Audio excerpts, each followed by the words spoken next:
All right, so we've got some folks who were in the back, so I'm going to shift around a little bit on both sides, so all that jazz. So anyway, thank you all so much for coming. As Ashley said, my name is Xavier Ramey. I'm at the University of Chicago in my day job, and I wear my cape at night. Got a UC alumni in the room? Oh, hey. So I'm here to talk about something that's often very difficult for people to talk about. And I think it's interesting because we're in a time when people are finally willing to consider talking about things, even if it just means talking about how we talk about talking. Even if it just means that we're talking about even the language. So I intentionally, when Ashley asked me whether I was willing to come in and talk about what I do and what a lot of my work centers around, I was very intentional in using the term white supremacy. And many people would push back against that. Many people would say, well, what do you mean? So I'm going to illuminate a little bit about what that exactly means. But I also want to level set this and say I would like for this to be interactive. So I may ask questions. And the one thing I would love when I ask questions is if somebody actually has a response. It's a wonderful thing to not want to be in an echo chamber. It's me not having white privilege. But the other side of it is I really need for people to engage because I want to be able to answer your questions. Right? I want you to leave this conversation having what you came to get. Okay? So the first thing I'm going to do is I'm going to ask a question. Why do we have firsts? Why do we have firsts? Go for it.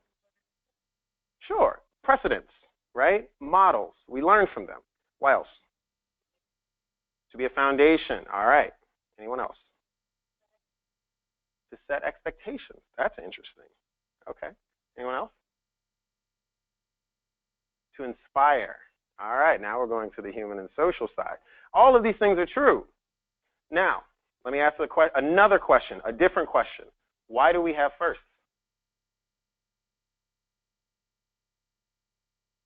Nope. This is to think about the way we think about these things. In the back?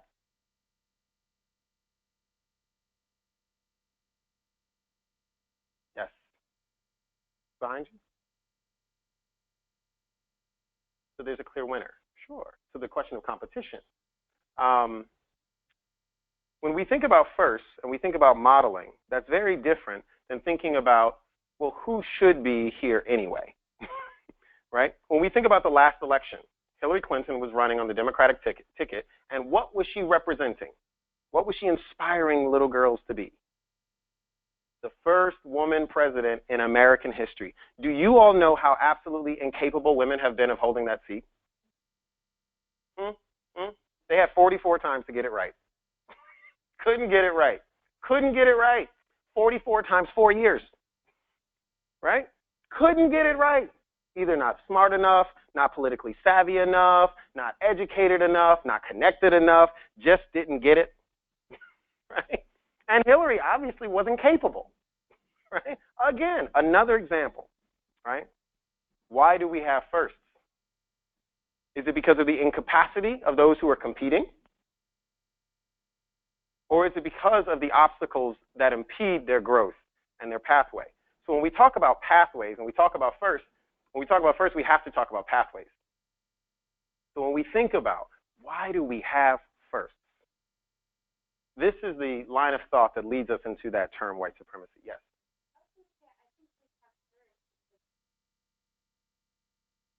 Mm-hmm.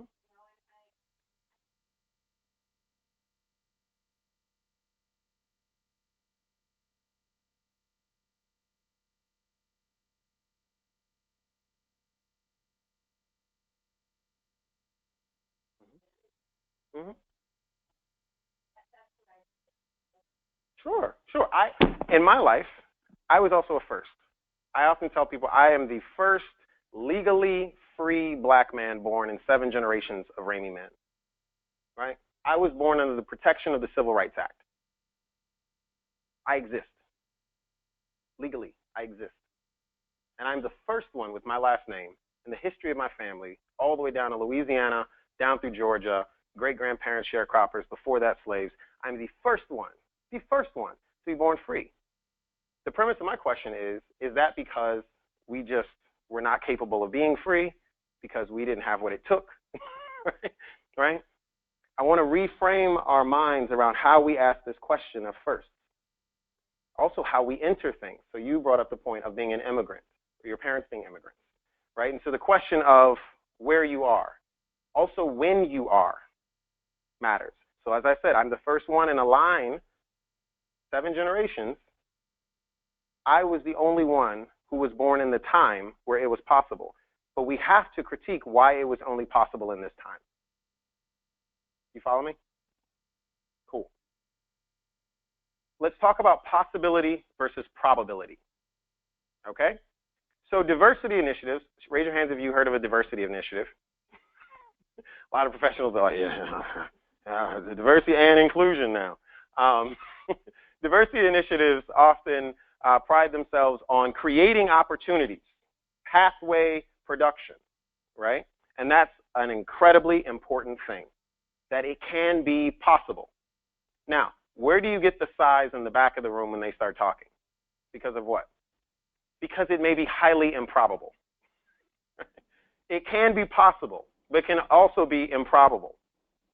So the moment the Civil Rights Act passed, right, and you could not discriminate on the basis of race, gender, sexual orientation, etc., we could have had a black president. We could have had a Filipino president. We could have had a woman president.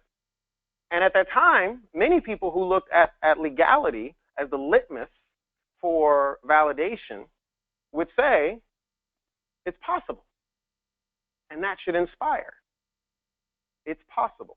But if possibility is the gauge, and those who are underneath the foot of that possibility would say, great, sure, of course, but it is highly improbable, what they're speaking to are often the obstacles that they have a very fine understanding of. They know what it would take, sometimes who it would take off, in order to actually reach the place that the people who are already in are saying it's possible to travel to. The positions that are possible to have and to take on. It is still possible for a woman to be president of the United States. I would say, because there has now been a precedent of one actually being on the ticket, though not the first, it's also more probable. The question of whether it's highly probable is different. Now, what is the probability of a Muslim becoming the president? It's very possible. It's very, very possible. But is it probable? Why? Racism? Sure. Anyone? Islamophobia. Okay, so here's what I want to happen. So I always talk about my friends sometimes. I notice this with some of my friends. They, when they say something that's like a social issue, they'll whisper it. They'll be like, so Xavier, I was talking to some of my black friends, and right? And we were talking about sexism. So I don't want y'all to do that, okay? People tend to do that. They whisper those things that we cannot speak. You know, they treat it like it's Harry Potter, like we shall not say it. Right? Like, be okay with saying it, right? That's how we get through this stuff. We can't create serious processes unless we can actually say something. We have to be okay and strong enough to use words if we want to actually use actions, okay? And be fine with calling it what it is, right? So why is it improbable that a Muslim would become president of the United States in the very next election? The timing. What about the timing?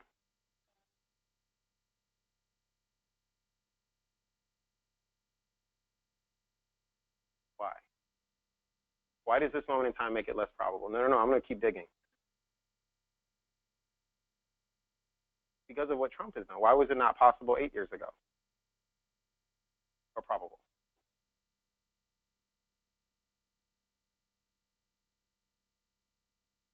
So I'm going to help you out a little bit.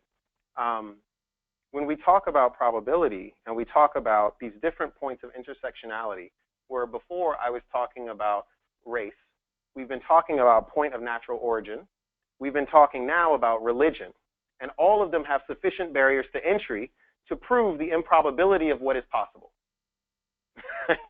Right? Even talking about it is difficult. Right? What happens when we talk about it?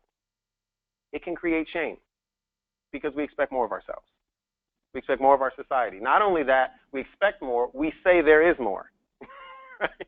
We say land of the free, and then we're like, carceral state, yikes. Right?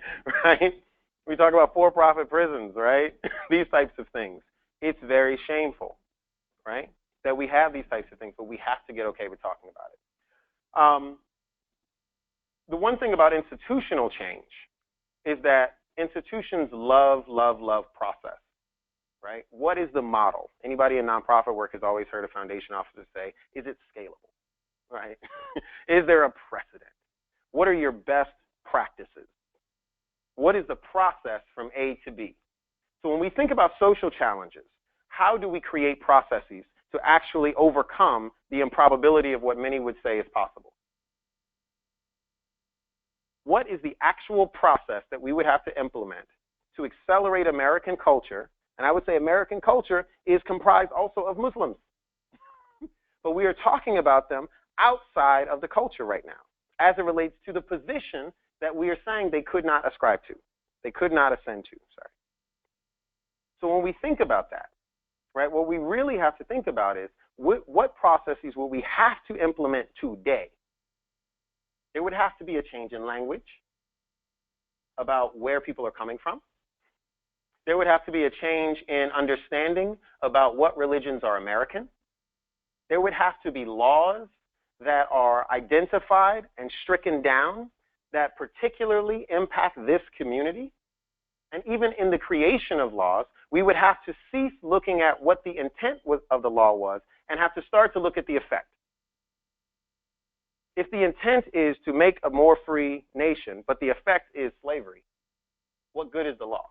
But if we always go back to the intent, we point to the preamble, right? Then these slaves are always wrong because we can point to possibility.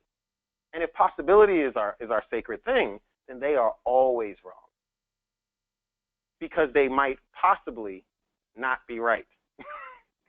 They can't prove it 100%. And so when we talk about time, we're also talking about one of the trump cards of privilege, which is the wait card. Why would it take so long? Why do the processes take so long? There we get to the question of the market. And that's where it gets really sticky. I'm going to backtrack a little bit and ask you all a question. In this current election, we heard many people say they want an outsider, right? Someone who wasn't in the political establishment. They want someone who could run it like a business, like Governor Rauner was talking about when he was running. They want to run America like a business. Efficiency, efficiency, efficiency, create jobs. Economic stimulus outside of government expenditures. That was what was said. Why was Madam C.J. Walker not elected president? She was a millionaire when $1 million mattered. She was an outsider. She was a woman and she was black. So if we're talking about people who can really put in work, you want to be a millionaire 3 years after slavery ended? Right? You know what you got to do? Do you know the power, the strength you have to have in you to be in those rooms, to stomach the labels, to hear what people say about you? Do you know how good you have to be at business to overcome the social constraints of that time? To become a millionaire when $1 million mattered? If anyone has shown that it could have been possible had there actually been a free market, had there actually been a free election, had there actually been open opportunity, Madam C.J. Walker should have been the first person elected for the outsider role. No political experience. Right? Tons of money could have funded her campaign. Right? Had a history of helping the women, the widows. Right? All of these things. It was not possible. The Trump card, we have to indict and criticize, critically analyze. Why do we have to wait? Why did Obama have to wait? Why did we have to wait for Obama? We weren't ready? Who's we?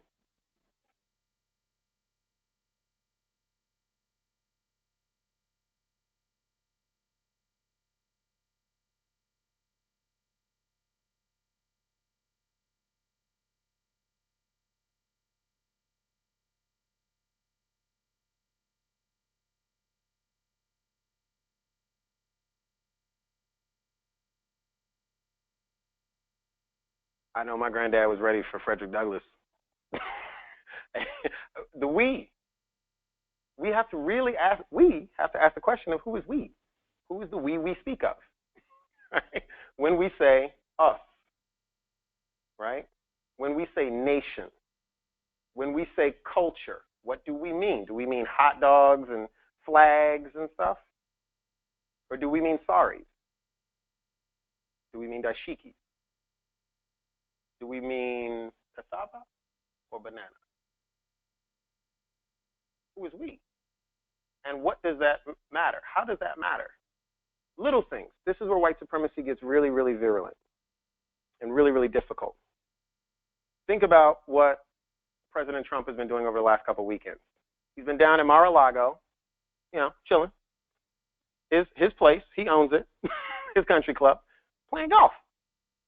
What do we always hear? The business folks tell the people who are coming up in business, you better learn how to play golf. You ever hear them say, you better learn how to play basketball with a crate? No. You never hear that. You never hear that. Why? Because you will gain social capital by investing in a certain culture. My students can't even get a degree from the University of Chicago unless they study whiteness. You can't graduate. You can't. You got to know the philosophers, the architects, the historians, the statesmen, all of that. You got to know American history, right? History. You know what I'm saying? So when we say supremacy, what we mean is a general defaulting to X, Y, Z.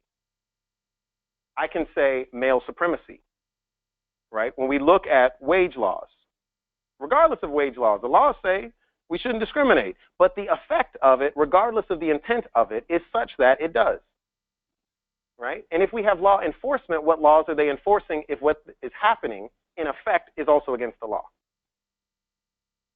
But we can't go after entrepreneurs, right? They're job creators. We can't go after them, right? You see where I'm going with this? So white supremacy, though many people would think of like the Klan, they would think of like nooses and hoods and, you know, get out of the way, N-word, you know, that kind of stuff. That's not what it is. It's a general defaulting to. It's saying, I don't care where you come from in this world. I don't care where you come from. If you want to rise up the chains, you better learn some English. If you want to rise up the chains, you need to take that doggone burqa off. You better put on this suit, right? That's supremacy. That's saying it defaults to. If you're 3 years old, right, what does play look like for you? In Kenya, when I was there working, it looks very different. If Barack Obama was raised Kenyan, he would have a very different understanding that he was drawing from. But he was raised and socialized American. But what does that mean? So what space in the land of the free do we make for this level of diversity? Do we have to make the space? Well, the Constitution says so. Right? Our expectations say so. The question of the American dream says so. It says that it's not only possible, that it's also uniquely probable here in the US versus other countries. That's why we keep saying we're the greatest. Not because we're the most productive only, but also because we say we have the most compassion. Not because we just say it, it's written on the Statue of Liberty. It's been carved into stone. That's where the shame comes from, when we know we're not doing that. Right? We have to analyze this notion of who is us. And when we casually say we, us, and we're saying these people are outside, but they're already in, how do we start to reframe language? So as Ashley said, I'm one of the founding members of a group called the Let Us Breathe Collective. Raise your hand if you heard of us. Some folks, I'm really glad the rest of y'all haven't, because we don't always want to be known. Let Us Breathe Collective is an organization that was built in the dawn of the Black Lives Matter movement. When Mike Brown was killed, a couple friends, all artists, myself, we launched a fundraiser because we were really pissed off about what was going on in Ferguson. And we said, well, what can we do? We said we can bring supplies. Well, then you have to ask what supplies do they need. Most of the people that we asked said they needed gas masks. So we raised money for gas masks. Any of y'all ever bought gas masks? You have? Turn up. I had never bought a gas mask. It's not usually on my household shopping list. Flour, sugar, gas masks. And so what we ended up having to do was go on eBay. We had to do a little research to figure out, what is a good gas mask, right? How do we know whether they're effective gas masks? There are different types of gases. And doing all of this research, right, none of us are activists. None of us are activists. I was a program officer, right, at a foundation, right? It's the last thing I'd expect to find myself caught up in. One of my other friends is a playwright. Another one is a teaching artist. None of us are activists. But the sense of urgency had been piqued. The sense of fed-upness had been piqued. And so we moved. And so in the process of all of that, long story short, now we're a fully fledged organization. We've got a building out in back of the yards. We work with a bunch of different organizations. We were the ones who led the first Mag Mile, the Black Friday event. We were the ones with the train takeovers on the CTA, the Black Brunch Shy, those types of things. And so how do you do that from a professional platform? And how do you do that and continue as well to know that you are working within a system that you are trying to dismantle? Right? You have to envision. The reason why I was harping on your language, the reason why I wouldn't let you go, get off the hook, is because what we've committed ourselves to, and we think a lot of this comes from a commitment to art and the ethos of art production, is you're committing yourself to envisioning. You're saying that the current processes are insufficient to lend themselves to a successful outcome where I am safe. Not only safe, equal. Not only equal, that justice has been served, and that there is a difference there. Justice is a form of righteous discrimination. It bends towards the marginalized. So when we talk about white supremacy, the problem with dismantling it is that you would have to decenter whiteness. To decenter whiteness, you would be shifting power in America in incredible ways. To decenter who gets to be on the commercial used to be the goal. Right? Do we have brown faces on the commercial? Right? Presence was justice. But presence does not mean wealth, because that's what we assumed it would mean, because they didn't own the means of production. So if the means of production are still held in hands that are centered around whiteness, then everyone who's in there is a guest, or they're workers. And they don't yet have the means to actually produce at that scale. The reason why I want to challenge you all on this word envisioning is because that's what's required. You have to put down the typical tools, right? The tools that say, even, does it start with conversation? Right? Should we have more? We see the police doing this a lot. It's community conversation, right? Is that how we can repair this racial issue, right? We hear things like town halls, right? We hear things like volunteer projects, right? We hear all of these very, very typical process ideas that come out. And they come out of a certain school of thought. But here's where I want to infuse a little bit of conflict.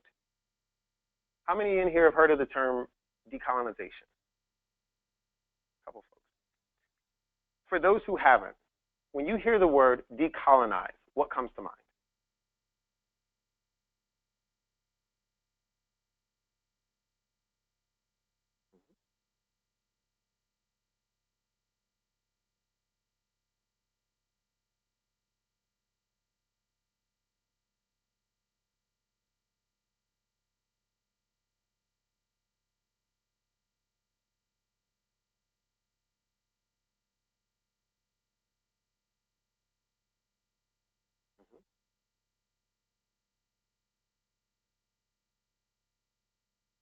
It sounds like what you're saying is decolonization to you means allowing people to be who they were.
So assimilation, why do we do it?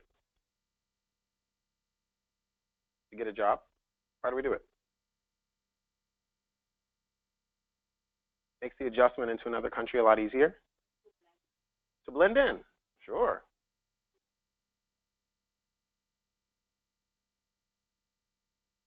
Okay. Make people less afraid, sure. When I first said something, I said allowing people to be who they were. I established a power dynamic in that statement. Did anybody catch it? Allowing. You have to be sensitive to language. Allowing. There's a big difference between allowing and being. This is where envisioning comes in. This is where creativity comes in. How do you create an America that doesn't allow people to be who they are? Have the gains we've seen in the last 50 years, specifically we're talking about Black History Month as well, for African Americans been because of America or in spite of America?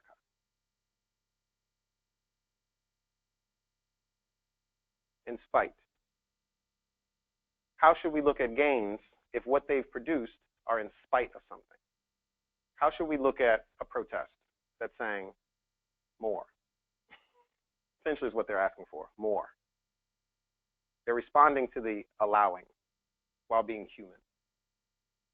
While being human. That they are allowed to do certain things while human. While equal. While free. Everyone doesn't believe that this group is in a cage. Everyone doesn't believe that there are boundaries.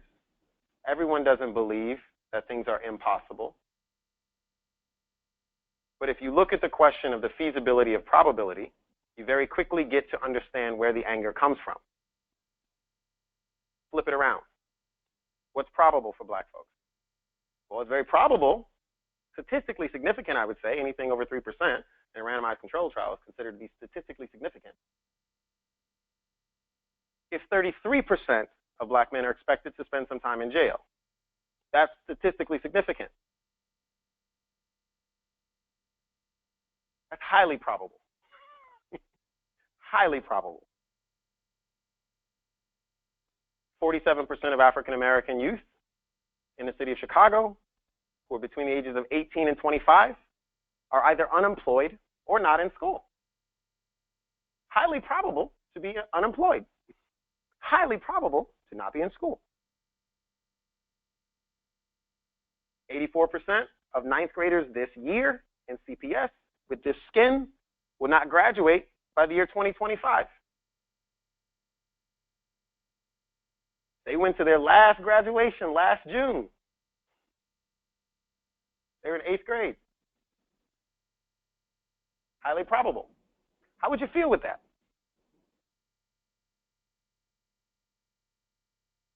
Anger. Now, what if they pull out the trump card and they say, wait? What if they say it takes time? You would ask this very simple question. When? Well, then we have to ask, what's in the way? Then we get back to, who is we? You see where I'm going? Now, in order to actually get that degree, what do you have to study? Not this. It's an elective. You can sign up. You can do some extracurriculars. If you really want to meet some people like this, you can go volunteer. Right? Right? So then, what are you studying for? To produce, yes? To enter the market, to enter the workforce, to enter the labor force, right? What will you have to do when you're there? Maybe be a first. And what do you represent as a first? Hope. As you said, inspiration. It is possible now. But how would you feel about it? Again, as a human. I think about every day almost. The first professional endeavor I had was to co-found a trading company here in Chicago at the Chicago Mercantile Exchange when I was 19 years old. I got an internship at a place called Harrison Trading Group, and met a guy there who we had similar trades after I learned how to trade. We had similar trades. The firm hired me on full time, and I worked during school while I was in my undergrad. And the first day at the trading firm, a white woman walked up to me. And I remember her like it was just yesterday because she helped me so much. And she said, "Good to see you here. Now we have twice as many minorities." You know who the other minority was? Her. Not always just about race. She was the other minority. Right? She was the first. And she was the first for a long time. And then I showed up. But the first wasn't about skin. The first was about anything. Anything. But when I started that company, after that time, everybody treated me like I was awesome. They're like, "Wow, you know, you're in the trading world. 5 half on 100. Are you like the guys in the movies?" I'm like, no, that's in front of a screen. Right? All of this applause came, regardless of what I was producing. Do y'all know what I was trading? Commodities. You know what other types of commodities there are? Things like credit default swaps. You have options, futures, these types of things. Highly leveraged instruments. Credit default swaps. Collateralized debt obligations. Many of y'all, these terms are like, these are what tanked the economy. When they talk about institutions giving someone a loan and then taking out a bet that they won't pay it, that's a credit default swap. I am betting that my bet will lose. And I am betting against them to take the brunt of it. And you'll pay me if they don't win. But how do I have insurance that they won't win? You can often count on things like institutional racism. You can often count on things like traditional segregation patterns in housing markets. You can count on these things to inform your understanding of who's going to lose. And there's a market for that. And you can build off of that. That was winning. That was winning to my mother. That was winning to my friends. That was winning to my professors, except for one of them. That was winning. That was the point of my economics degree, to do that. Now I don't make anywhere near what people in that industry make. And I think about that sometimes. I think about that a lot, actually. The cost of carry. That's a financial term for the price of your transaction. The price of your transaction. Interest is considered a cost of carry in financial terms for capital, right? When you swipe your credit card, the person who owns a business, or maybe you, have to pay a credit transaction fee, 2.9%, 2.5%, something like that for every transaction. That's a cost of carry. The cost of carry for this is paid, is being paid, is being requested. When we think about how do we respond in the space of that, where I know that the work I do right now helps those who I grew up with get free. As I educate students who likely did not come from there, and those students will likely never get there, though it is possible, it is highly improbable. And I can bet on things like the quality of the public schools that are in their neighborhood back in Lawndale. I can bet on things like the income of their parents. I can bet on the labor market to ensure that their parents don't rise. I can bet on the lack of federal enforcement of Equal Employment Opportunity Act laws. I can bet on these things that nobody from Lawndale, where I come from here in Chicago, will cross my door, sign up for an advising session, or enroll in one of my programs. I can bet on that. I can bet on their loss. But what is my responsibility? Right? Because I know that what they are, the world does not default to. It does not defer to that as normal. Though for them, that's normal. What do I do in that space? What do I do in the space of every day, waking up, go to work, which I love my job. I love my students. I love talking to them. I love seeing how they wrestle. Like, can y'all imagine this like 24 hours a day? Right? Like the homework that I give them, like, the things they got to read and such, the videos I send them versus the videos some other folks may send them. Right? Talking about decolonization, right? In a lived experience, when we talk about gentrification, looking at the Spanish models for conquest and then looking at Humboldt Park, side by side, right? These types of things. Everyone does not have the stomach for that, is what I found. That's why we whisper social words. Everyone doesn't have the stomach for that. That's why you don't talk about politics and religion at dinner. That's why some people didn't want to go home for Christmas after the election. Everybody didn't have the stomach for this. But in the space of teaching and rigorously teaching, things like entrepreneurship, psychology, engineering, computer science, etc., and asking people to stay up long hours studying, producing. There's a process for validation, right? All of these things that we call education, but cannot last 5 minutes without a headache and a conversation with a Trump supporter. Cannot last 5 minutes. Like, I'd rather shoot myself. Anything but talk to them. Right? Why? Why after the election were so many people confused, shocked to wake up in a new America? Why were people afraid?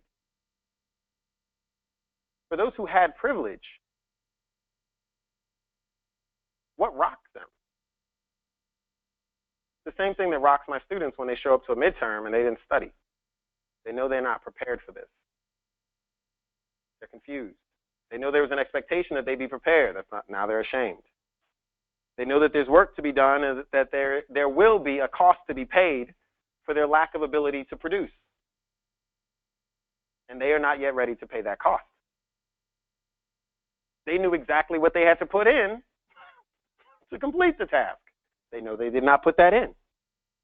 They know what they were doing. They know when they were procrastinating. They know what they weren't reading. They know what videos they weren't watching. They know because they were there. They were living the not doing. They were living it. And they show up, and now what they look at confuses them because they have not studied. What study does is it gets you used to stuff. Words like white supremacy, decolonization, heteropatriarchy, that stuff just rolls off your tongue. And it does not affect you any more than doing discounted cash flow after doing it for 5 years would affect you. Right? You only see it as an opportunity. You only see it as a task to be done. This is how we do this. This is what's so tough about this. You don't avoid talking about accounting at dinner anymore. You don't avoid these things because you've been practicing. You've been staying up late night watching Baldwin on tape. Right? These types of things. But that's not how we study. And what would we learn if we studied these things? We would learn about relationships. We would learn how to relate to one another. Because everything that I'm talking about right now has to do with the dynamics of power, privilege, identity, and place. And until we confront the reality of the space that we take up, honestly, it is impossible to confront the reality of the effect of the space that we are not providing others. Again, that power, providing others. That means you have privilege to provide something. That means you have assets to provide something, right? These little things. And so how do we get ourselves off of that? How do we get ourselves off of that wagon? How do students not educate themselves to enter into a labor market where that forces them into a segregating area away from the people they grew up with, where the only way to succeed is to leave? Yourself, identity, right? Nobody puts their chanclas on to go to school anymore. Right? Some people don't even know what I'm talking about. Right? These types of things. You know, one of the greatest things I remember in Kenya was people, every time I walked into a house to eat, they would like pull up a basin and they wash my hands. And the first time it was really, really weird. I was like, why are you doing this? Please don't do this. Please don't do this. Take the water off. I can wash my hands by myself. And they bring in a towel. Oh, please, please. But they wanted to do it. Okay, fine. After a while, it started to feel like home. And then I came back here, and I got mad. I was like, you inhospitable people. You don't know good manners. They're sending me into that room by myself to do this. Right? I was wishing for a new normal. I had gone to a place that did not defer to whiteness. It deferred to its own culture. But here's the thing. In America, we said there's no culture. We said there's no culture. We said melting pot, right? Didn't we say melting pot? Or did we say salad? Everything's in there and separate? Or is it all mixed together? How do you create institutional dynamics where language is not an oppressive force? How do you define professionalism that isn't defined by these lapels? Right? How do you create that world? That's what we signed up for. That's what we signed up for. We said we were going to create this. We said we were going to do this. We said, bring them in. How do we build walls? Right? Why do we build them there? When we think about these things, eventually you come to what I said before. All you're going to be studying is relationships. And that's the one thing you don't study. We don't study those things. Because expediency is always done. Humanity is always lost. Anybody ever heard the term, it's just business? Yeah? What does that mean? No emotions. Okay. What else? What else? It's just business. No humanity. Sure. Don't take it personal. Mm-hmm. Mm-hmm. I heard Sean Spicer say it as the press secretary. He said that about the Navy SEAL who was killed. He knew what he was getting into.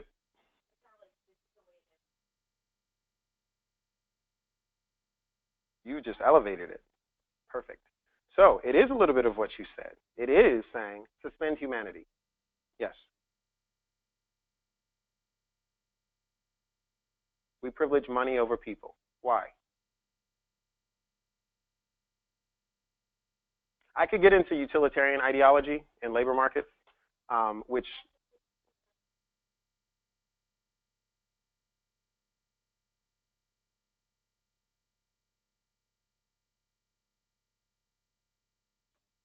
right. When I think about what it means to suspend relationship and why we do it, can somebody tell me what the greatest cost they'd ever have to spend was? Like the most expensive thing you'd ever have to do. The most emotionally expensive, physically laborious, financially draining thing you'd ever have to do.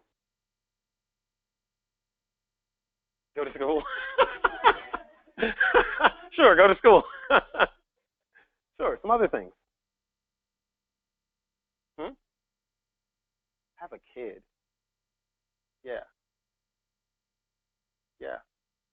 One of the most laborious, physically draining, emotionally exhausting, financially destructive things you could ever do is commit to a relationship that deep. What do most parents say when you ask them about their kids? Oh, I love that little bugger. Oh, I wouldn't have it any other way. That's what they say, right? That's what they say. The greatest financial drain in their life. They didn't sleep for 6 months. Right? The thing is spewing liquid from both ends for like months, right? It can't even talk for years. Right? Just completely, I'm trying to figure out what does this mean, right? Like what is it? They're like learning new languages through sound. Right? It's just forcing them into these positions, right? And why are they doing that? Why are they doing that? Why are they doing that? It's human. They love them. They love the most expensive, taxing, destructive thing. It done knocked over every candle. You had to get rid of the dog. They love it. They created it. They created their liability.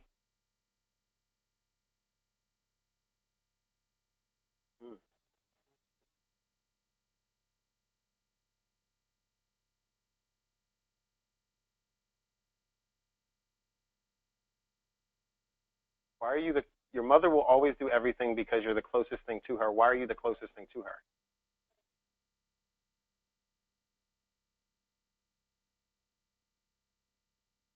So does bacteria.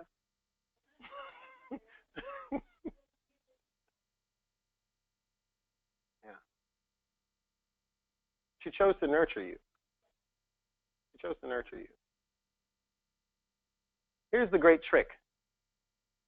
The great trick of the market, the great trick of production ideology, the great trick of a capitalist framework is to say that the greatest commitment you make to another person will always be a net loss to you. That's what it says. The reality is, when you fully commit to things, people, not a desk, not a computer, not a degree, when you fully commit to people, and I mean fully, to the point where it tells you who you are, not you are trying to define who it can be, but it tells you who you are, and you commit to that process, the only thing that comes out of that is joy and appreciation.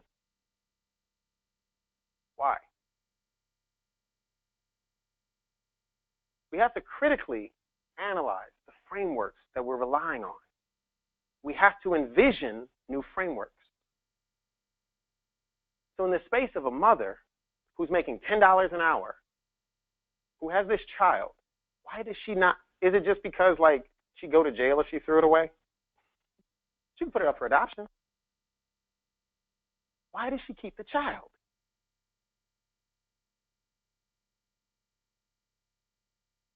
It's her first. What if it's a third? Maybe throw it then.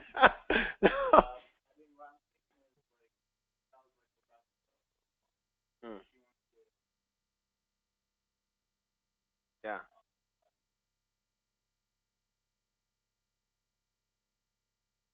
To shift over back to Black history, African Americans have a very unique story in this country. We were one of the first commodities, one of the first big idea imports. We were roughly 20% of the American GDP at one point. We were opportunities for insurance markets. We were collateral on homes. We were worthy of being dehumanized just so that, because the laws that said we could now vote, if we are now made not human, we won't be able to vote. So we won't be counted. We were uncounted, though present. We were the invisible people. That is a very different plight and a very different relationship than immigration. Voluntary immigration or immigration out of duress in another country. It's a very different story. And the story starts at the word responsibility. Oftentimes, African Americans are speaking out of a belief that there is a responsibility of this nation to them. Many times when I talk to my friends who are immigrants, they don't talk about that America owes them anything. Right? Like, I came here. My grandparents came here to get the opportunity. The opportunity was here. Right? When you have a system that says do not commit to the relationship, do not commit to even stating there is one, which means that government simply doesn't exist. Because government are essentially the group agreements. That's what laws are, the group agreements of how we're going to live together. Right? And if we suspend those only in certain spaces and at certain times for certain people, the effect of that is as we've seen. And so when we see, the reason why I asked you, how should we think about protest then? in the space of the question when, right? How should we think about when people say now? How we should think about the question of cultural responsibility. This is the confusion with when I talk to some of my students who immigrate in, they're like, I didn't sign up for this. And I was like, yeah, some of the white people say that too. Because they're arguing on the basis of time. They're talking about recency. They're saying, well, we're measuring justice in the space of recency. So whoever showed up, soon, the closest or furthest rather from the harm, then it ain't on me. Because we also insist on a process for restitution that means that harm is always specific. It is always specific. But the solutions, the remediation is always general. It has to be. Because otherwise it's unfair. It's reverse racism now. The solution has to help me. Right? The restitution has to benefit me, even if I was not harmed by the very thing that harmed you. I have to benefit from helping you. The solution has to be general, because that's just democratic. But is it humane? That's why I said justice is a form of righteous discrimination. It actually discriminates. But it does it, as King talked about, if we do actually bend, the moral arc of the universe bends on justice, that means that we are actually understanding the relationship that we have to one another. And even these little things, like wearing a headdress in a melting pot, is not normal, says a lot about who we are in the space of what we have chiseled into stone. It is a great indictment. It is a great indictment. And that's what produces the shame. Institutionally, we adopt processes that require that the harm cannot be remediated specifically. Diversity and inclusion. All boats must rise. All boats must rise. Some are underwater. At least take the anchor off. All boats must rise. This is why, even when we talk about colorism, when we talk about minority groups and these types of things, the dissension happens in that space. We get into the Olympics of struggle. Because we can argue on the basis of anything, time. We can argue on the basis of presence. We can argue on the basis of darker skin, lighter skin. We can bring in the facts. Right? Whatever we want to do, we can constantly degrade the opportunities for people to receive this opportunity that this land said was there for them. And even if the opportunity was equalized, this is why I'm not a proponent of equality. Even if everything was set to zero, it wouldn't be set to zero. Because culture works. That's why I say white supremacy. Because culture works. My college roommate can literally come from Myanmar, Burma, have never met a black person in his life. Meet me on Craigslist back when it was safe. Right? Rent an apartment, right, from me online, get his flight over here while I'm away on the weekend, and when I come into my house, he will scream. Who are you? He'd never seen a black person. And we finally sat down and talked about it. He's like, well, all I saw was old NWA videos. I thought you were here to take stuff. I was like, it's my stuff. You can export white supremacy. It's a commodity. It means that when I'm trying to be an accountant for PricewaterhouseCoopers and they're recruiting at Whitney Young High School for people who are at the top of the accounting class, that the recruiter will come in and say, make sure you cut those cornrows off because we're a global institution and people in Asia don't like that stuff. It's not professional. That type of stuff. You can export it. It's that powerful. Even if you change the law, that doesn't mean that the practices will change. Even if you set them free, it doesn't mean they'll be unemployed. That they'll be employed, rather. You'll still have 47% unemployment in a predominantly black neighborhood in a one-third African-American city, in the third largest city on the greatest nation of the world, specifically to these people. The harm is specific. That's why people bristle at the thought of reparations. They bristle at the thought of these things, of a specific remedy, because it shows that there was a specific harm. And in the space of a democratic, market-driven economy and a culture that says we are all one, for one to be singled out, even to help, co-opts the entire process. But there are ways around that. I would encourage you all to envision, right? Look up Freedom Square. That was an attempt at envisioning a world without police that Let Us Breathe Collective took on last summer, where we camped out for 41 days across from the Homan Square Black site. Sleep outside in a police state. Sleep outside in a police state across from the Black site. And tell me about fear. These types of things, modeling, not just protesting, resisting. Not just saying what you're against, being against it. Saying that not only when we say all boats rise, that means we're bringing our trans friends with us. We mean all boats. Even the one with the rainbow flag as a sail. Right? It means that we're not going to put the black leadership out front. The black leadership of the church, which is predominantly male. That's what it means. It means that I need to know my space, not only in my work, but in this time. That me being silenced in the space of my resistance is the greatest gift I can give. Gift, meaning power. I have power in the space of submission. Through my submission, I'm showing my power, and that creates power that ripples through time. Because it creates the precedent of a black woman revolutionary in America. You see what I'm saying? It's not reverse genderism. It's not reverse feminism, reverse misogyny. It's not reverse anything. It's justice. But I got to reconcile myself to that stuff first. I got to center my heart, and I got to focus on relationships, right?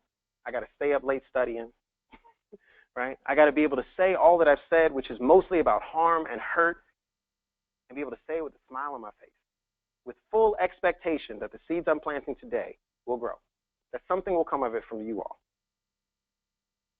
And I step back from the process, and I go back to my work. I don't focus on doing all work. I don't fall under the weight of, but it's so big, because I'm not called to everything. And until I know who I am and what I'm capable of and what time I live in, I can't even do anything, because I look at the weight and the size of the problem. And so I encourage you all to consider, right? In the space of the African-American issues, in the space of you all have your own issues, right? Like, this is how complex we have to be. This is how big our hearts have to be. This is how intentional and envisioning we have to be, right? In the space of all that, on this, the last day of Black History Month, I'm glad we got a month. The shortest month, but it's cool, right? In the space of all of that, what can you do? How can you think differently about the job you want? How can you speak up when you're inside for those outside who never come inside, who you know will never be inside in the space of time and probability and the improbability of their possibilities? Consider those things. And thank you all so much for your time. I appreciate it. If you all want to follow up with me, I'm cool to stick around until 5. If you all have questions, I'm willing to take them. I know, Ashley, you said it was cool until 5, but so if anybody has any questions, I'm game for it. You can also hit me up on Twitter. You can hit me up on Instagram. Feel free to, anybody who follows me on Facebook already knows it's all political. So I think I weeded out the cat picture people. They're like, I don't like this guy. So if you actually want to follow me there, it's almost 100% political. Any questions? Yeah. Yes. Very elite university.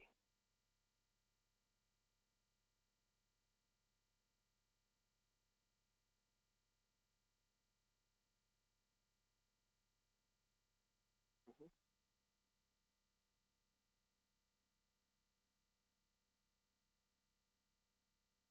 Methodology of life. Yeah. How do I root myself, you said? How do I think about my work at the university? Okay. Yeah. Yeah. So first, I fundamentally see myself as a conflict creator, and I know that can sound very radical, depending on what you think peace is. I think peace is a place where we are not all equal, but we have what we should have relative to the fact that we are human. And so what is required is given. At the University of Chicago, I'm in a very interesting position. I'm at one of the largest, most elite neoliberal institutions in the city, in the country, in the world. It's the bastion of economics, mostly. Over 30% of our students come there for an economics degree specifically.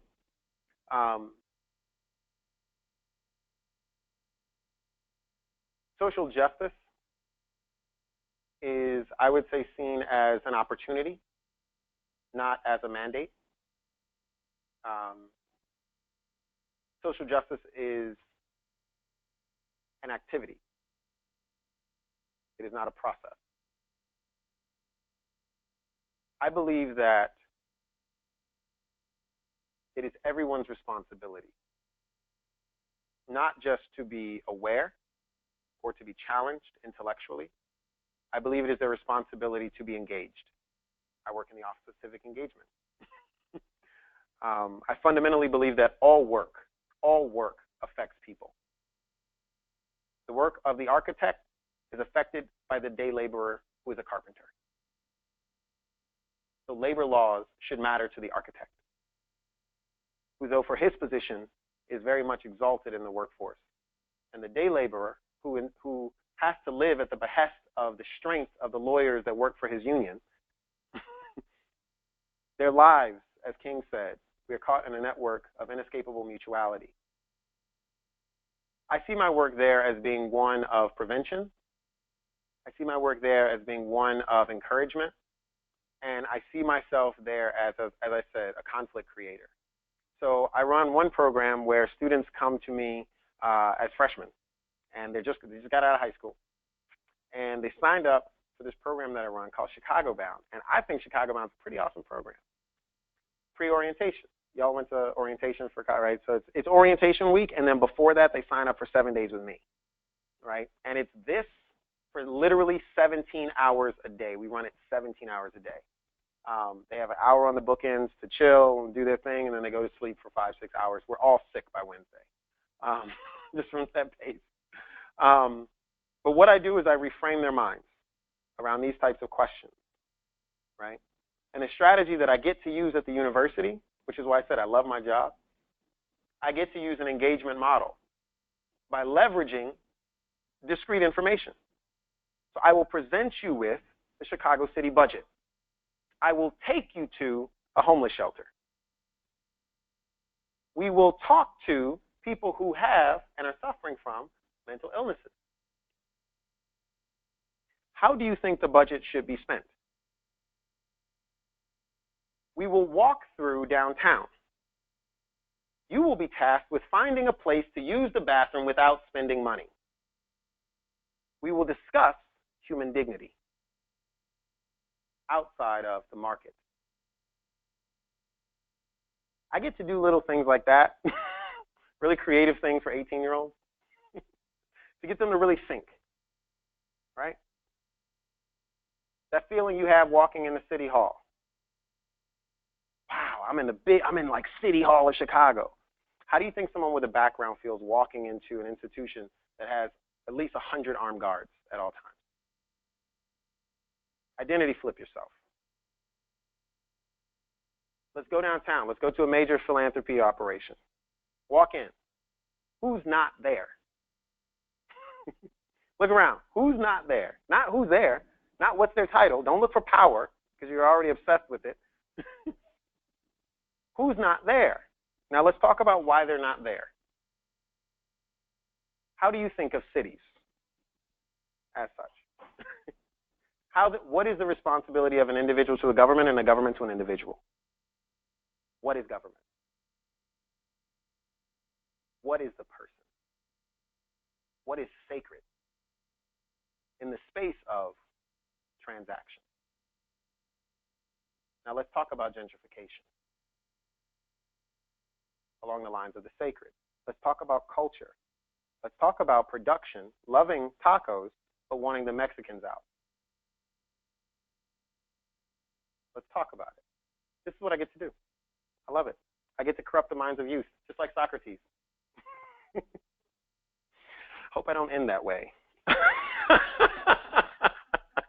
He didn't make it. Anyone else? Yeah. Yep.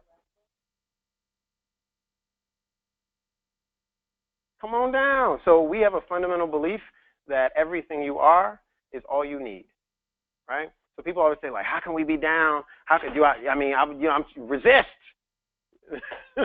It'd be like, bring it down. Bring it down. Because all I did was take pictures for the revolution in the beginning. Right? I have a photography company, right? Some people bake cookies. If you bake cookies, bake them cookies for the revolution, right? Like turn up in the kitchen, right? Whatever you do, whoever you are, we're trying to, again, envision a world where we are free. You would have to actually say that things are free. So what you produce is not the way in which you're valued. You are your value. And so whatever you do, if you love research, if you're one of those people who are not like me, who love like streamlining inboxes and keeping all of the unread messages down to zero by the end of the day, come and do that for us. Please. If you like managing social media, ooh, we got a camera for you. You can get all the captions you want. You can link our friends, all of that stuff, right? You are all you need. You are all we need. Your presence is enough. And so we're on 51st and Laughlin, our new center. It's in. Any of y'all heard of Sukasa, Catholic Worker? So Sukasa is a Catholic work. If y'all anybody heard of Catholic Workers? They are some radical people. I never knew the Catholic Church was like that. I never knew the Catholic Church was like that. Was at least part of it. Look up Dorothy Day. Like, these people are incredible. But they took us in. They took us in. And we rent a space with them. We're building out a space. We used to be in North Lawndale. A lot of our original efforts back in after we left Ferguson, we came to North Lawndale primarily because we found a place that was willing to help support us by giving us space just to meet. It's very difficult for, again, like, that's why the Underground Railroad had to be underground, right? Like, because up top, all they do is slave running, right? You are what you produce up top. Down bottom, we understand who you are and the suffering that you're engaging in, and we will provide you space to rest and then go the rest of the journey. And so we found some folks who are willing to do that in North Lawndale, but also we were turning up around Rakia Boyd, who was a young woman who was killed by police here in Chicago by an officer named Dante Servin, who actually still lives in North Lawndale. And she was a bit of the focus of the Anita Alvarez case that Kim Foxx eventually won that position as Cook County State's attorney. In that case, the Anita Alvarez filed basically some bogus the wrong charges. She tried to put it in as manslaughter because Chicago police are not often, charges not filed against them very often. The state's attorney's offices don't have a history of doing that. So I understand there may have been some reticence, but by the time it got to the judge was like, well, this is obviously murder. He literally just picked up a gun and fired over his shoulder into a dark alley. You know, you can't do that, and it killed this girl. Case dismissed. Right? You put it in as manslaughter. I can't prosecute it as manslaughter because it's murder. Case dismissed. And so we were doing a lot of protesting around that, and that's why we were there. But now we're moving into back of the yards, and so we're going to see. We're still building out, so we need volunteers to help us with painting and with getting the floor up and all. And if anybody loves doing that stuff, go to the Let Us Breathe Collective on Facebook and just send us a message and just say, like, yo, I'm down to volunteer. What can I do? I saw Xavier at this thing, and he said to just hit up the Facebook message inbox. Cool. All right. Anybody else? Yeah.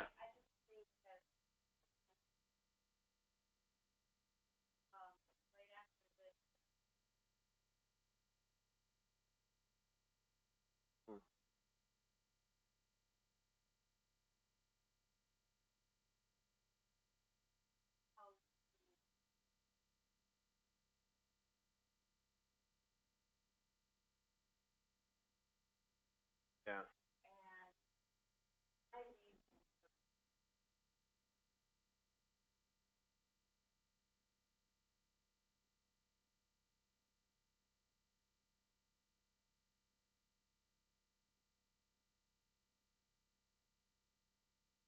Yeah.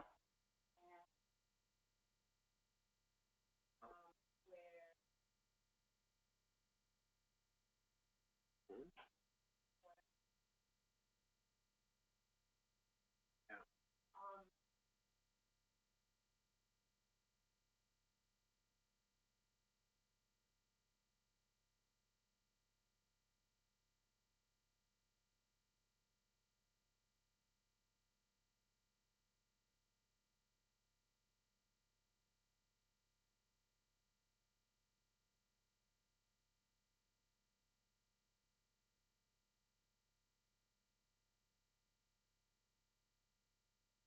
Yeah.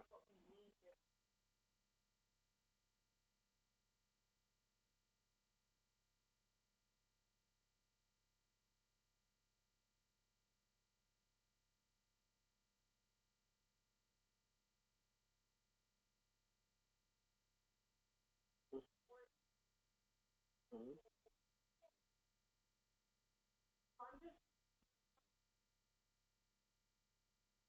Yeah.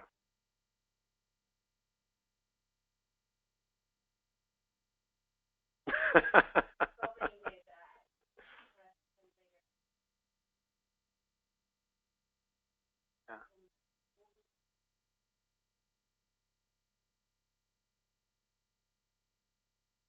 Yeah. How do you deal with white supremacy while you are losing your home, your culture, these things? Yeah. And in the space of Brighton Park or Pilsen, especially, the first thing I'd say is ask your question: what brings you joy?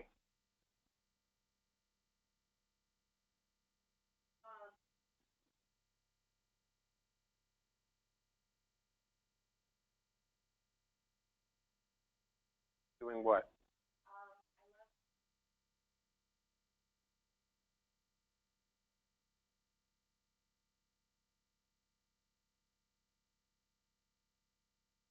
Hmm. Hmm. Busyness.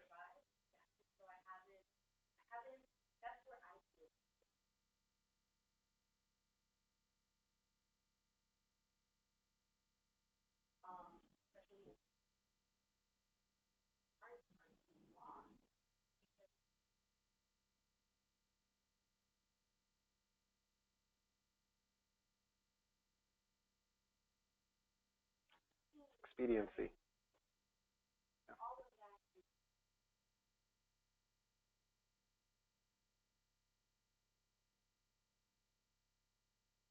Hmm.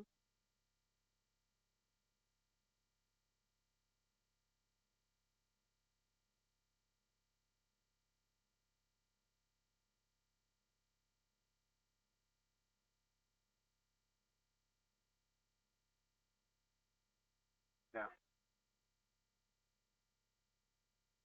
Yeah.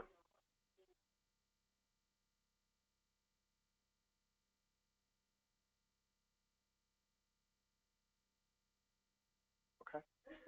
So I firmly believe that um, humanity, extending humanity to others, starts with understanding your point of joy, what brings you joy.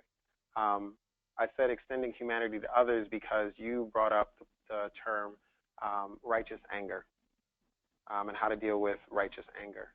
Um, I would say guard your heart on against anger because it turns to malice, and that's where anger and jealousy collide, and that can just rot you out for the work. It'll rot out the way you talk about people, and there's no way you can get free unless you actually think people are people. That's why I kept saying like, but they're human. Like I have to continually remind myself I am talking about people. When I graduated from DePaul University, just up the street, with a degree in economics, I came out of school saying labor units. I have to consciously remind myself that people are people, because then I can't do what I would do to a labor unit. When I remember they're a person, right? It's kind of like introducing the actual person who you're talking about deporting to the person who's saying they believe in a wall. When you humanize things, you destroy anger, right? And so that's why my question to you is about joy, because a human, you're gonna get me into like more spiritual things. There are things that always work. There are things that sometimes work. In resistance, you have to look for things that always work for yourself. In the strategy, you have to look for things that are most possible to work. Right? So joy always works. Joy always brings you back to center. If you're wrestling with anger, you need to figure out how to bring back your joy. And the joy is often separate from the people that are causing the anger, but at some point in time, you're going to have to see them as human. We say white supremacy is an institution. It is a process. Like colonialism wasn't a moment. It was a process. Right? It's ongoing, right? And there's a way to do this. Right? That's why I was saying, like, linking the Spanish conquest to Humboldt Park. It's a process. That's why the word is not something that should offend us, because it's just the name of the process. But because it creates that indictment, that like spiritual indictment of like, we're not doing what we said we were going to do, we're not being who we said we were going to be, so we can't call it that because that makes me feel like that. Not even analyzing how that even shows the privilege of being able to press the mute button while the horror movie plays and people are being massacred, right? Like that privilege level. You need to find your joy, one. Secondly, I would say in this meeting that you have tonight, what you take is always joy to your family. If you're in a space where anger is most likely, how can you be joy? Period. Right? And if that means like going home first and getting something you've already crocheted, right? And sitting there crocheting, reminding people of where they come from, right? As they're angry, right? If that means like bringing in a painting, and when it's your time to speak, you simply show it. And you remind people of why they're there and where they come from. And why it's important. To diffuse that anger creates the mental space for strategy. Yeah. Anyone else? Yeah. Personal questions. Oof. I don't believe in personal questions in the space of understanding humanity. Inner joy, yeah. I'm very big into philosophy, yeah. Are you saying TED Talks are philosophy?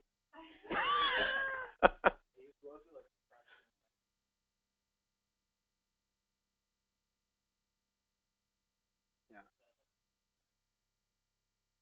Mm.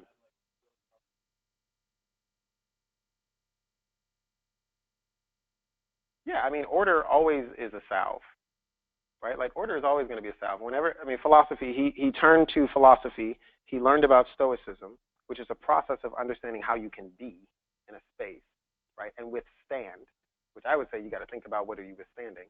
But it's a process, right? And processes in the space of vulnerability and harm likely will bring some type of healing. And I believe that too. What I gave to her was, I'm sorry, I don't know your pronouns. What are your pronouns? Her? Okay, cool. What I gave to her was actually just a process, a way of the way I think about how to enter very like violent circles, right? Or places where my family and friends are that I know all we're going to be doing is being angry together. Right. So what process can I enlist to bring a salve, to be against harm, right? Well, now that I know what emotion it is I'm fighting, anger, I know what always defeats it, joy. Stoicism in the face of feeling feeble, someone who's depressed, oftentimes I went through 2 years of depression, and depression is a monster, y'all. It's a monster. And that's why I have this, why I said like I have to continually remind myself, because there are certain things that'll get me back into that. So if you want to be in the work, you got to know what works. something that brings purpose, that brings power, right? To withstand something, you have to be powerful in the face of depression. Often, if it was like mine, you feel feeble, you feel unwanted, you feel unloved. That's why oftentimes those are the spaces where people at their most vulnerable can be taken over by people who maybe have malintent. So you have to offer an alternative. That's just like when we're hooked on white supremacy. We have to actually build an alternative, y'all. That doesn't look like black supremacy. That doesn't look like women's supremacy. That doesn't look like supremacy. That looks like a fluid and flexible culture that knows how to respect, engage, and involve people relative to what they need to live and what has been taken from them when they were existing. Yeah.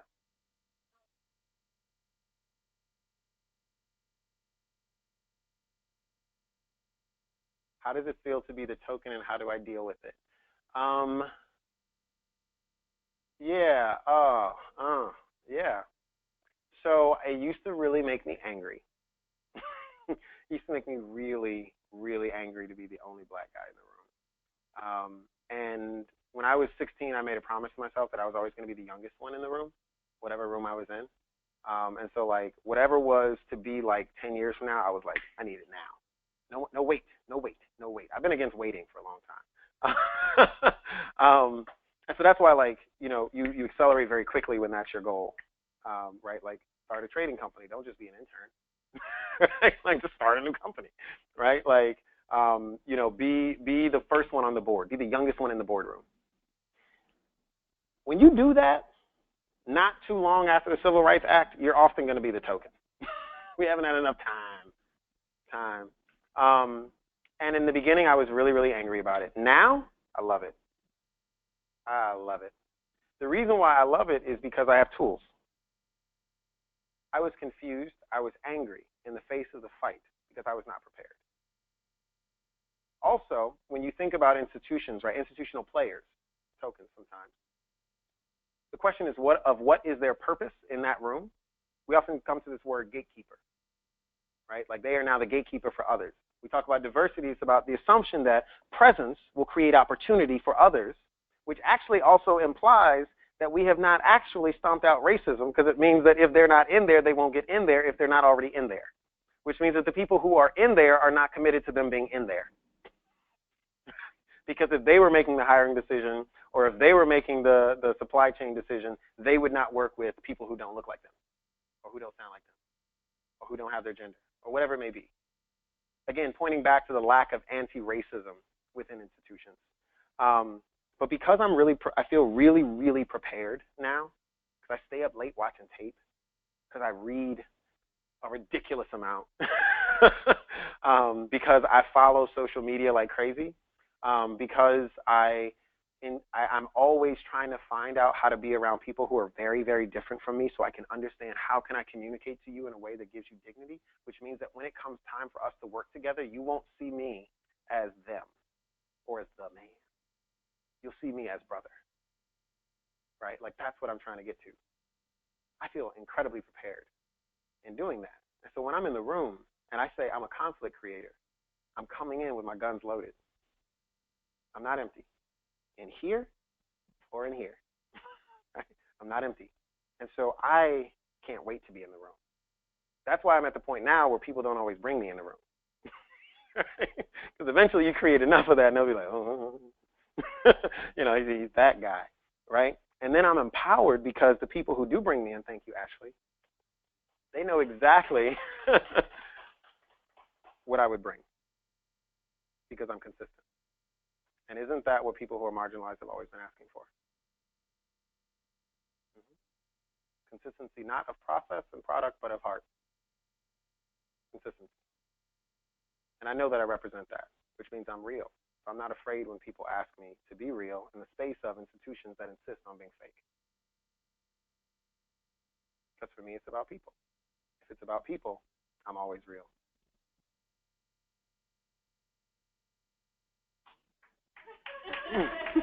Yeah, word. That's why it's not like, people are like, how are you going to be an activist and wear a suit? Like, because I like them. You talking about decolonization with a suit on? Yes, because I like them. I'm not saying everyone has to wear them. I personally like them. Right? Right? But that doesn't mean I'm not going to be like mad at you because you come in and, you know, jeans and a do-rag. Let's get up. Like, it's all good. Right? I'm not basing you off of what you produce, whether aesthetically or with your hands. Right? There's space for all of us. And until I learn what your assets are, I won't even know how to evaluate what you produce. Because I don't know what you're good at, because you haven't even opened that up to me, because I said we got to be fake because it's business. So as a manager, I have to think about my employees like that. Like how to make space for them in the space of a process that says you are we, not you. And we has already been defined. You are different. So be we, and then you can be more. So yeah.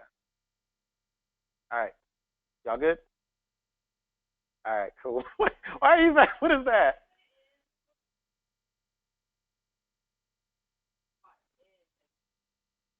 You have grief? I know how you feel.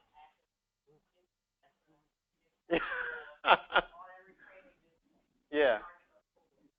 Yeah, but we got to drink from the well every now and then, right? Yeah, so drink. Drink deeply. Like, that's what these spaces are for, right? Like, I mean, the work is always there. But thank you. That's a heck of a compliment. I'm glad this could fill you up a bit. Cool. Y'all have a wonderful evening. I like dense things. Cupcakes are usually really fluffy. But thank you for the cupcake. I'm real particular about what I say and what I consume. Okay. Bye, y'all.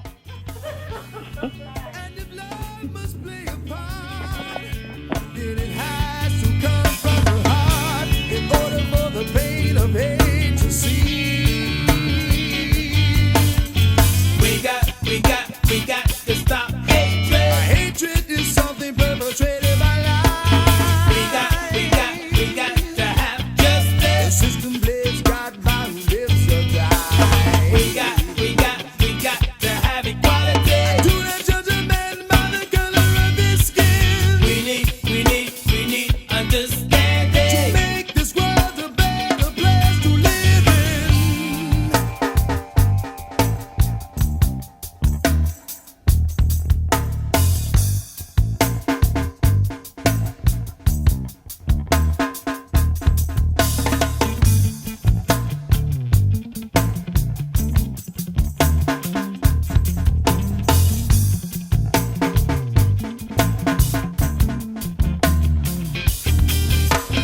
Why do we fight for black and white? 'Cause we don't understand. If you give